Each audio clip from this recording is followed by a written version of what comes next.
በድሮ ጊዜ አንድ ኩሩ ንጉሥ የሚባል አንበሳ ነበረ።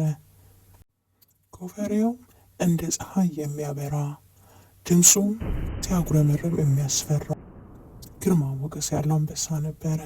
በአካባቢውም ያሉ እንደ ጥንቸል፣ እንደ አዞ፣ እንደ ዝሆን፣ ሌሎች እንስሶች በጠቅላላ ይህንን አንበሳ በእጅጉ ይፈሩት ነበረ። በየቀኑ ምግብ ይወስዱለት ነበረ። ታዲያ ከእነዚህ እንስሶች መካከል አንድ ቲሊ የምትባል ብልህ ጥንቸል ነበረች። አንድ ቀን ከአንበሳው ውጪ ሌሎቹን እንስሳቶች ሰብስባ መማከር ጀመረች። ለምንድን ነው ግን ሁልጊዜ የምንፈራው? ምን ማድረግ አለብን? እያለች ስታማክራቸው ከእንስሶቹ መካከል የሚገኘው አንድ ጉጉት ብልህና እድሜ የገፋ ስለነበረ አንድ ጥሩ ሀሳብ አቀረበ።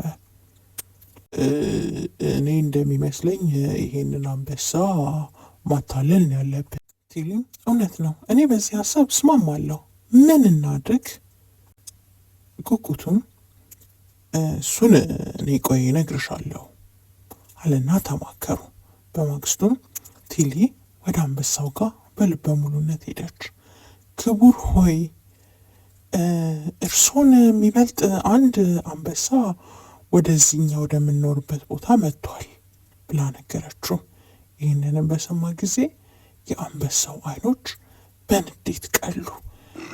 ማን ነው እኔን ለመምሰል የመጣው ሲላት ቲሊ ንጉሥ ሆይ ና ላሳየ ተከተለኝ ብላው ወደ አንድ ኩሬ ወሰደችው። እዛ ኩሬም ጋር እንደደረሱ ይኸውልህ፣ ይኸው ተመልከተው እዛ ውሃ ውስጥ አለችው። አንበሳውም እንደተባለው ዝቅ ብሎ ሲያይ እሱ ሲቆጣ የሚቆጣ አንበሳ አየ። ከዛም በንዴት አንገቱን ሊቆርጠው ሲል ወደ ውሃው ጠለቀ። በዛም ጊዜ አንበሳ እንደተታለለ ገባውና አንገቱን ደፋ።